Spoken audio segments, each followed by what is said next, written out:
Pelaksana tugas Kepala Lembaga Pemasyarakatan Kelas 2B Takalar, jalin sinergitas dengan seluruh komponen masyarakat. Takalar, dimensitv-news.com. Situasi tertib, kondusif dan terkendali sudah barang tentu menjadi sebuah keinginan dan harapan semua pemimpin di lembaga pemasyarakatan lapas. Sinergitas antara petugas lapas, warga binaan dan masyarakat, merupakan tiga komponen yang tidak bisa dipisahkan.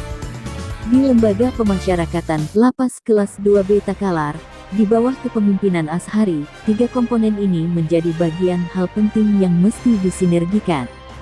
Keterlibatan masyarakat dari berbagai unsur, baik instansi pemerintah, LSM, dan juga media massa harus menjadi mitra kerja yang baik, dan untuk ikut membimbing warga binaan agar bisa kembali ke masyarakat. Seperti yang kita ketahui bersama bahwa, Lapas Takalar belum lama ini menuai masalah yang mengakibatkan kepala lapas sebelumnya harus dicopot karena tersandung kasus, dan untuk saat ini digantikan oleh Ashari sebagai pelaksana tugas Kepala Lapas Takalar. Untuk itu, berbagai upaya dan langkah akan dilakukan Ashari untuk membenahi Lapas Takalar ini. Berikut paparannya dalam sebuah wawancara eksklusif bersama dimensitv-news.com, Senin, tanggal 15 Agustus tahun 2022 di Rumah Makan Barok. Kami untuk sementara ini menjadi PLT Kalapas Takalar sudah ada 2 pekan. Nah, langkah-langkah yang kami lakukan pada saat awal menjadi pelaksana tugas di Lapas Takalar yang pertama adalah mengkonsolidasikan teman-teman pegawai, teman-teman petugas lapas agar tugas dalam fungsi mereka berjalan dengan optimal. Kenapa seperti itu? Karena selama ini tugas-tugas mereka seakan-akan tidak jelas, dan sehingga komitmen kita bangun bersama untuk bagaimana Takalar kembali menjadi kondusif. Itu yang pertama, membangun komitmen dengan teman-teman petugas lapas. Yang kedua adalah membangun komitmen dengan warga binaan, karena selama ini warga binaan merasa bahwa pemberian hak-haknya tidak terpenuhi, sehingga kami memberikan penguatan kepada mereka bahwa untuk saat ini dan kedepannya akan kami memberikan hak-hak terbaik kepada warga binaan, dan itu kami kumpulkan di masjid seluruh warga binaan dan disambut baik oleh warga binaan karena kita sudah mengambil langkah nyata memanggil semua warga binaan yang sudah memenuhi syarat untuk diusulkan berupa pembinaan, apakah itu bebas bersyarat, asimilasi, cukup bersyarat, dan remisi. Yang ketiga, sudah menjalin kerjasama dengan Yayasan Sahabat Makassar untuk program pembinaan keagamaan, apakah itu pembinaan baca tulis Al-Quran, apakah itu pembinaan berupa dakwah-dakwah Islam yang disampaikan oleh Yayasan Sahabat. Yang ketiga, memberikan atau memanggil warga binaan yang sudah memenuhi syarat untuk percepatan pemberian hak. Dan tadi saya sudah sampaikan, kita mengumpulkan seluruh warga binaan, mana yang sudah menjalani setengah masa pidana. Yang sudah menjalani setengah masa pidana, maka kita akan lakukan pemanggilan baik keluarga untuk memenuhi syarat-syarat pengusulan bebas bersyarat, cukup bersyarat, dan asimilasi. Yang selanjutnya adalah melakukan sidak atau melakukan penggeledahan ke kamar-kamar agar pemberantasan berupa HP itu maksimal kita bisa laksanakan. Kemudian yang kemarin banyak yang diisukan bahwa adanya pungli, ini kita sudah bisa tepis dengan mengumpulkan teman-teman pegawai agar komitmen untuk memberikan layanan terbaik kepada warga binaan. Inilah yang kami lakukan secara terus-menerus, sehingga insyaallah mudah-mudahan kami selalu memberikan penguatan kepada pegawai dan warga binaan, dan ini kami lakukan setiap habis sholat untuk melakukan pembinaan, memberikan penguatan kepada warga binaan agar bagaimana hak-hak mereka kita penuhi dengan sebaik-baiknya. Inilah langkah awal yang kami lakukan selama 2 pekan ini, dan alhamdulillah respon baik dari mereka bahwa sudah ada percepatan langkah untuk memberikan hak-hak warga binaan. Selain itu, tadi saya sudah sampaikan juga bahwa pegawai ini perlu kita juga bina, kita bimbing. Setiap apel kami lakukan penguatan bahwa lapas ini harus berubah. Tidak boleh lagi ada bermain-main, laksanakan tugas pokoknya yang merupakan membina, membimbing, mengayomi, dan memberikan rasa aman kepada warga binaan. Mungkin itu sementara yang kami lakukan. Saat ditanya mengenai hasil dari inspeksi mendadak atau sidak yang dilakukan di kamar warga binaan, ini kata Ashari. Kami hari malam minggu yang lalu kami melaksanakan sidak. Ada pun yang kami dapatkan berupa kabel cas, kemudian kabel-kabel sambungan dari instalasi. Kemudian kami juga mendapatkan HP, kalau nggak salah 2 biji malam itu.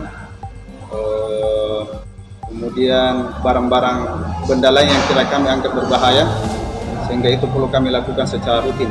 Apa itu berupa tali, sendok, apa dan lain sebagainya. Itulah yang target sasaran yang akan kita terus lakukan untuk bagaimana agar lapas ini bisa kondusif. Peran serta Yayasan Sahabat Makassar dalam hal keagamaan. Ya, alhamdulillah untuk signifikan mungkin belum Pak ya, karena baru kami lakukan, tapi aura dari mereka itu sudah ada berubah.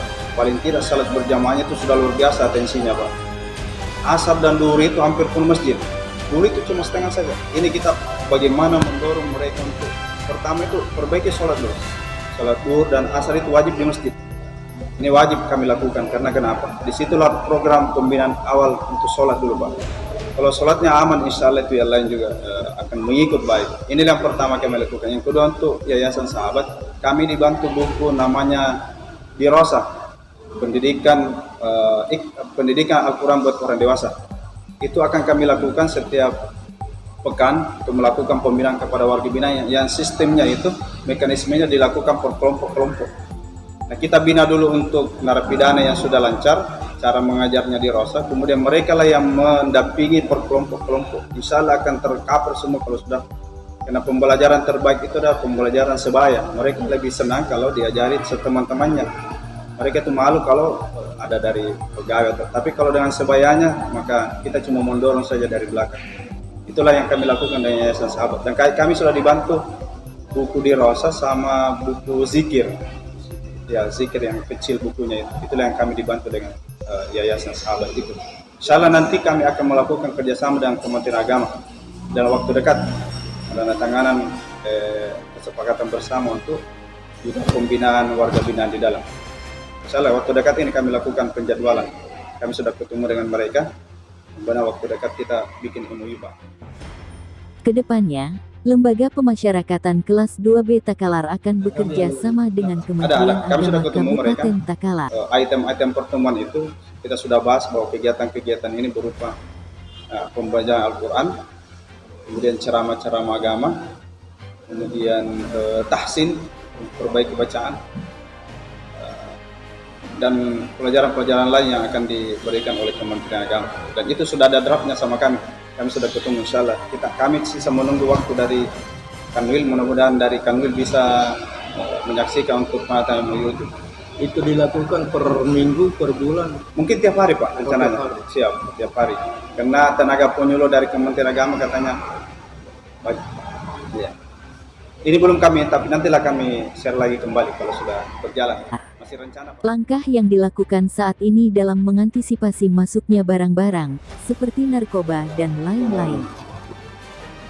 Mungkin upaya dasar kami itu adalah memperketat penggeledahan barang masuk. Misalnya ada titipan dari luar berupa dari keluarga, kita geledah dengan baik. Orangnya pun kita geledah dengan baik. Namun karena terkendala dengan alat yang ya kami hanya manual saja. Manual menggeledah barangnya, dibuka satu-satu. Orangnya juga digeledah dengan baik. Yang kedua, kami akan menjalin kerjasama dengan pihak teman-teman kepolisian supaya membantu kami dalam rangka mengantisipasi dari luar saja. Ya, jadi jangan barang itu sampai di dalam baru kita ini, tapi memang dari luar kita cegah sebelum masuknya lebih diperketat sebelum masuknya di dalam. Nah, langkah berikutnya kalau memang ini itulah tadi saya bilang kita lakukan sidak di kamar-kamar. Barang-barang yang seharusnya tidak ada di dalam itu yang kita sidak.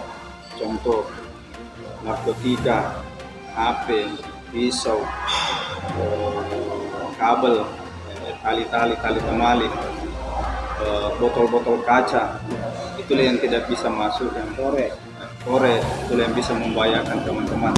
Saya membahayakan baik kami dari teman-temannya sendiri, dan sampai ada yang berkelahi kemudian dia pakai itu kan, dia pakai tali atau pakai pisau, itu yang kita takutkan. Bagi mereka, kita kan melindungi juga mereka. Itu yang kami lakukan selama. Kemudian, harapan ke depan Ashari selaku pelaksana tugas Lembaga Pemasyarakatan kelas 2B Takalar.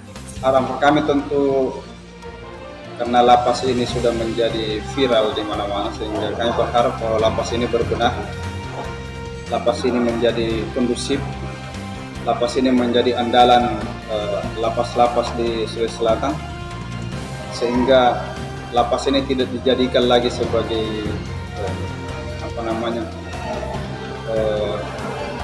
menjadi tidak kondusif gara-gara adanya kejadian-kejadian itu. Harapan kami, kita berharap semua supaya lapas ini menjadi baiklah, tidak seperti yang lalu-lalu. Harapan kami begitu, dan mohon doanya teman-teman, dukungan dari teman-teman untuk senantiasa membantu kami, dan kami berkomitmen untuk bagaimana kami membangun lapas Takalar menjadi lebih baik. Itulah komitmen kami, Pak. Sehingga dukungan itu butuh dari mana-mana. Yang mental di sini masuk pada kegiatan religius seperti pengajian rutin dan sholat berjamaah tepat pada waktu, yang diharapkan pembinaan memberikan mental spiritual sebagai pondasi kuat agama bagi warga binaan. Selain pembinaan mental, warga binaan dilatih kemandirian dengan melakukan berbagai kegiatan kerajinan di dalamnya. Saat ini penghuni warga binaan harus mendapat perlakuan secara religius agar mereka mendapat siraman rohani sebagai bekal saat keluar nanti. Di samping pelatihan kerajinan, ujarnya, semoga. Tim Liputan, Arfah Adhamansur, Natsir Tarang dan Muhammad Rizal mengabarkan untuk dimensitv.news.com. Inspirasi membangun daerah.